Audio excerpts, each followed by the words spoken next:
Bismillahirrahmanirrahim. At kabilang rin sa kabutihan ng pagsasagawa ng sala ay karangalan sa mga tagapagmana ng hardin sa paraiso na tinatawag na Firdaus.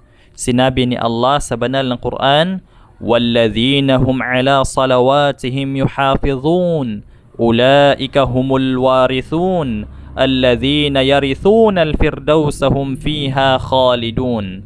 At yaong mga maiingat na pinangalagaan ang kanilang mga pagdarasal. Sila yaong mga tagapagmana, yaong magmamana ng Firdaus. Sila ay mamamalagi roon ng walang hanggan.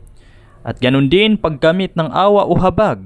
Sinabi ni Allah sa banal ng Quran ayon sa malapit netong kahulugan, "At magsagawa kayo ng pagdarasal at magbigay ng zakah o kawang gawa at sumunod sa sugo upang sakali kayo ay tumanggap ng habag." At ganun din, ang pagdarasal ay liwanag sa taong nagsasagawa nito. Ayon kay Abu Malik al-Ash'ari radiyallahu anhu, nagsabi ang sugo ni Allah sallallahu alaihi wasallam, ang sala o pagdarasal ay liwanag at ang sadaqa, kawang gawa ay patunay sa pagiging makatotohanan sa pananampalataya, at ang pagtitiis ay ningning.